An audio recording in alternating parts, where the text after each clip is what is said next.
Today's Dallas Cowboys rumors really highlight where this franchise is right now, and honestly, it's a crossroads that Cowboys fans know all too well. We're talking about a team with talent, a team with star power, but also a team that keeps circling the same issues year after year, and that starts at the very top. One of the biggest mailbag questions I keep getting is whether the Cowboys need a new owner and a new general manager. Now, obviously, Jerry Jones isn't selling the team, and Stephen Jones isn't going anywhere. But when fans ask that question, what they're really saying is that they want accountability, modern thinking, and a front office that's willing to be aggressive when the window is open. The Cowboys have operated like a conservative business instead of a ruthless football organization, and that mindset has shown up in free agency, in trade deadlines, and even in how they value their own players.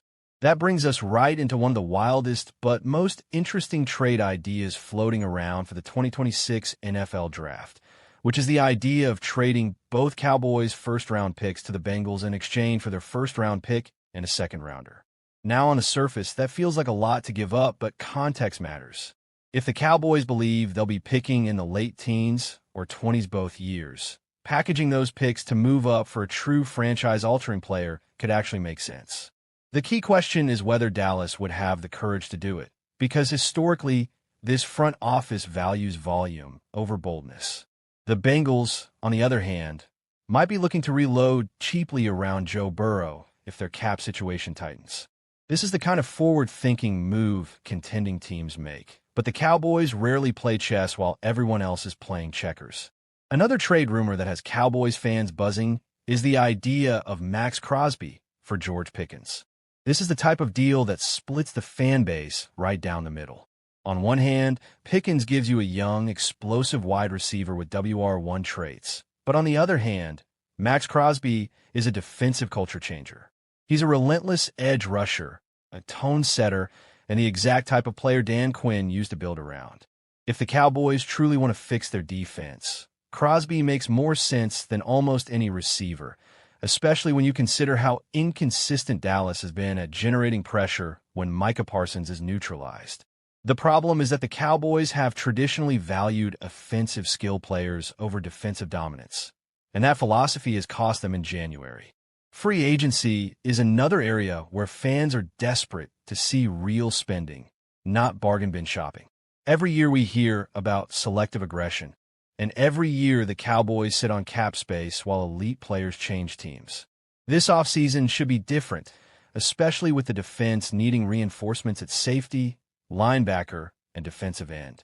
Jaquan Brisker from the Bears is a name that makes a lot of sense. He's physical, instinctive, and plays with an edge that the Cowboys' secondary has lacked. Pairing him with a ball-hawking safety would give Dallas a much more versatile back end. Quay Walker from Green Bay is another intriguing target. He's fast, rangy, and can stay on the field in all three downs, something the Cowboys have struggled to find at linebacker for years. Then there's the pass rush conversation, which brings up names like Joey Bosa and A.J. Epineza.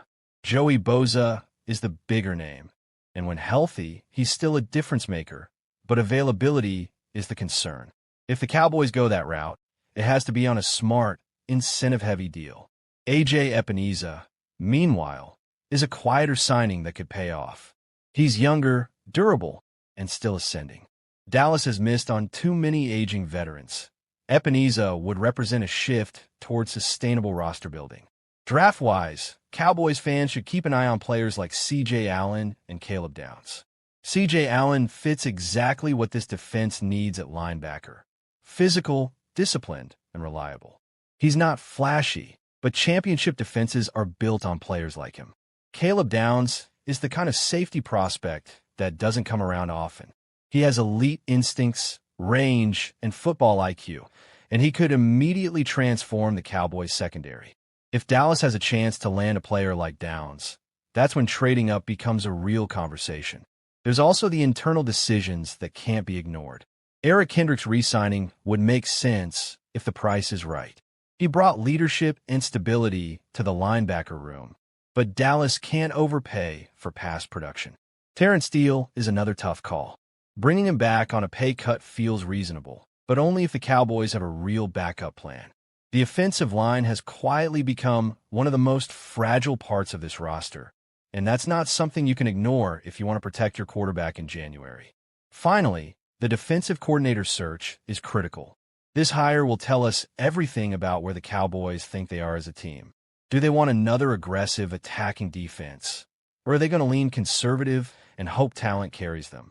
The wrong hire keeps this team stuck in neutral. The right hire, paired with real investment in free agency and a bold approach to the draft, could finally push Dallas over the hump. When you step back and look at all these rumors, trades, and targets, the theme is clear. Cowboys fans aren't asking for miracles. They're asking for intention. They want a front office that acts like a contender, not a brand. Until that changes, the rumors will keep coming, the debates will keep raging, and the Cowboys will remain the most talked-about team in the NFL without the results to match. Flexibility, and perhaps most importantly, a sense that the franchise is finally positioned to attack the future instead of merely surviving it. At his end-of-season press conference, Jerry Jones spoke with optimism about the team's ability to add quality players through both the draft and free agency, and he traced that confidence back to a decision made at the very beginning of the 2025 season, a decision that has quietly reshaped the Cowboys' financial and competitive outlook. Jones described the vision behind the Micah Parsons trade and hinted that the true benefits of that move are still ahead, not behind, suggesting that what the Cowboys were really trying to achieve is only now coming into focus. Away from the microphones and cameras, Jones went even further, floating the idea of busting the budget in pursuit of his long-stated personal goal, becoming the NFL owner with the most Super Bowl championships. He currently sits 3 titles behind New England Patriots owner Robert Kraft, and at this stage of his career, that gap clearly weighs on him. When Jerry Jones talks this way, it forces the league, and especially Cowboys fans, to ask a dangerous but exciting question. Could Dallas actually become aggressive in free agency? Right now, the Cowboys' salary cap situation looks less like a clean spreadsheet and more like a Monet painting, slightly blurry and dependent on where you stand. What is clear is that Dallas must clear cap space to comply with the 2026 limit, but the exact number won't be finalized until early March when the league officially sets the cap. As things stand, the Cowboys have roughly $330 million in contracts on the books, while league projections place the cap somewhere between $295 and $305 million. Even under conservative estimates, that means Dallas must find at least $30 million just to get under the cap before making a single addition. And that number could grow quickly if the team applies the franchise tag to wide receiver George Pickens, a move that would immediately add close to $28 million to the cap. At first glance, this might sound like a financial nightmare, but the reality is far more manageable because the Cowboys have built their roster with restructures in mind. Dallas can generate upward of $100 million in cap space by restructuring contract for Dak Prescott, CeeDee Lamb, Tyler Smith, Osa Odigizua, Darren Bland, and Jake Ferguson, simply by reducing base salaries to the league minimum and converting the rest into bonuses. However, not every restructure is created equal, and there are legitimate long-term consequences to consider. Fully restructuring Dak Prescott's deal, for example, would push nearly $8 million per year into future cap figures from 2027 through 2031, ballooning his cap hit to over $75 million in 2027 and more than $85 million in 2028. While that move would provide immediate relief, it would also mortgage the future, and the Cowboys must decide whether short-term flexibility is worth long-term strain. A partial restructure may be the wiser path, preserving flexibility without completely overloading future seasons. The situation with Darren Bland is even more delicate. Coming off his second foot surgery in as many years, Bland presents both upside and risk. His fully guaranteed money expires after this season, which gives the Cowboys a relatively clean exit option in 2027 if things go south. Restructuring his deal now would increase future cap commitments at a time when his durability is uncertain. For that reason, the smartest approach may be to keep Bland's contract untouched unless circumstances force the team's hand later in free agency, during the summer, or near the trade deadline. The good news is that other restructures carry far less risk. By reworking the contracts of C.D. Lamb and Tyler Smith alone, Dallas can free up roughly $36 million in cap space, money that can immediately be put to use. If the Cowboys want to push even further, they can look toward extensions for defensive tackles Quinnen Williams and Kenny Clark, both of whom are under contract through 2027. Clark, in particular, is due an $11 million roster bonus by March 13th, creating urgency that could be leveraged into a cap-friendly extension. These types of moves highlight just how much flexibility the Cowboys actually have if they choose to use it. Among their 15 unrestricted free agents, 3 stand above the rest in importance: George Pickens, running back Javonte Williams, and defensive end Jadeveon Clowney. All 3 have expressed a desire to return, but each represents a very different challenge. Pickens is the most complicated.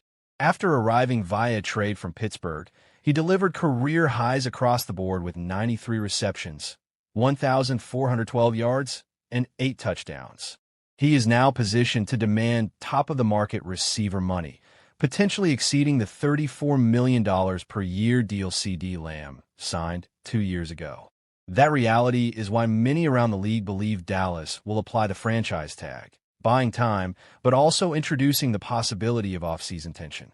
The Cowboys dealt with a training camp hold-in from Micah Parsons last year, and Pickens shares the same agency, athletes first, raising the possibility of a similar standoff. Clowney's market value has also risen. He led the Cowboys with 8.5 sacks and finished the season strong despite entering his 13th NFL year. He has emphasized his desire to participate fully in the off-season program and training camp, something he believes will allow him to be more physically prepared than he was when he joined the team late last season. His on-field production is critical for a pass rush that struggled in 2025, and his off-field leadership has earned praise from head coach Brian Schottenheimer, particularly for his mentorship of younger players like Donovan Ezra. Javonte Williams presents a different kind of dilemma. He rushed for 1,201 yards, the most by a Cowboys running back since Ezekiel Elliott in 2019, but he did so on a $3 million salary. On the open market, that number is likely to double on a multi-year deal. Dallas can argue that production at running back can be found anywhere, pointing to Williams himself and Rico Dowdle, an undrafted free agent who also topped 1,000 yards. Whether the Cowboys are willing to pay Williams' market value will say a lot about how they view positional spending. Beyond unrestricted free agency, Dallas must also navigate restricted free agents, most notably All-Pro kicker Brandon Aubrey. Because he was undrafted, Aubrey is a candidate for the second-round tender, projected at just over $6 million. The Cowboys discussed a multi-year extension with his agent last summer, but failed to reach an agreement. Those talks could resume, potentially making Aubrey the highest-paid kicker in the league, while keeping his 2026 cap hit below the tender number. Guard T.J. Bass and Brock Hoffman also factor into this picture, both undrafted players who have proven reliable. Bass started 5 games last season and has shown he can hold down left guard if Tyler Smith stays at tackle, making him a strong candidate for a short multi-year deal that buys out his 2027 trends, positional value, and how these prospects might shape the future of teams like Dallas. This is about projection, development, and understanding how the modern NFL is evolving. Mel Kiper's board always sparks debate, and this year is no different. What immediately stands out is the heavy emphasis on quarterback play at the very top. That tells us something important right away.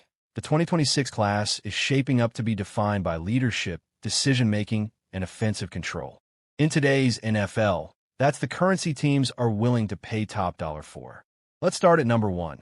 Fernando Mendoza, quarterback out of Indiana. Mendoza being ranked first overall may surprise casual fans, but when you turn on the tape, the logic becomes clear. He's calm in the pocket, processes defenses quickly, and doesn't panic under pressure. His mechanics are clean, and while he may not be the flashiest quarterback athletically, his football IQ and accuracy give him a very high floor.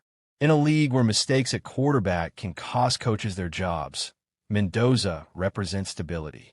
For teams looking to reset their franchise, that matters more than highlight throws. Right behind him is Dante Moore from Oregon, another quarterback but a very different style. Moore brings more natural arm talent and creativity. He can extend plays, attack downfield, and thrive in modern spread concepts. However, his game is still being refined. Decision-making consistency will be the key factor that determines whether he challenges Mendoza for QB1 status by draft time.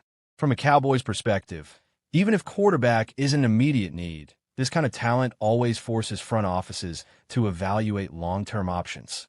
At number 3, we see the first non-quarterback, Jeremiah Love, running back from Notre Dame. Running backs rarely crack the top 5 anymore, which tells you just how special Love is viewed. He combines vision, burst, and balance in a way that translates cleanly to the NFL. He's not just a runner. He's a complete offensive weapon. In Dallas, where offensive balance has historically been crucial, a player like Love would immediately raise questions about how teams value elite running backs in the modern game. Moving to number 4, Arvell Reese, linebacker from Ohio State, represents the continued importance of defensive versatility. Reese is not just a traditional linebacker. He's a space defender, a communicator, and a tone setter. He can cover tight ends, shoot gaps, and quarterback the defense. For teams like the Cowboys, who have invested heavily in defensive speed and flexibility, Reese fits the profile of what modern defenses demand. At number 5, Francis Mauigoa, offensive tackle from Miami, reminds us that the trenches still matter. Quarterbacks can't operate without protection, and Mauigoa brings size, footwork, and power. He's the kind of tackle who can start early in his career and anchor an offensive line for a decade. Dallas has always valued strong offensive line play, and prospects like Mauigoa will always be on their radar. Number 6 is David Bailey, edge rusher from Texas Tech. Bailey's ranking reflects the NFL's obsession with pass rushers, and for good reason. He's explosive off the line, relentless, and disruptive even when he doesn't record a sack. Edge defenders who can consistently pressure quarterbacks are among the most valuable assets in football, and Bailey fits that mold perfectly. Rounding out the top 7 is Caleb Downs, safety from Ohio State. Downs being this high shows how much the safety position has evolved. He's not just a deep defender. He can play in the box, cover receivers, and disguise coverages. For a Cowboys defense that values interchangeable pieces in the secondary, Downs will be a chess piece with endless possibilities. Now let's shift specifically to other 2026 prospects linked to the Dallas Cowboys. C.J. Allen, inside linebacker from Georgia, ranked as ILB3, is another example of SEC defensive excellence. He's physical, disciplined, and battle-tested. Georgia defenders often enter the NFL more prepared than most, and Allen's instincts make him a reliable option in the middle of a defense. T.J. Parker, edge linebacker from Clemson, ranked OLB2, brings speed and length. Clemson has a history of producing NFL-ready defenders, and Parker fits that tradition. His ability to rush the passer and drop into coverage makes him especially appealing in hybrid defensive schemes. Cassius Howell from Texas A&M, ranked OLB3, is a high-upside prospect. He's raw in some areas, but the athletic traits are undeniable.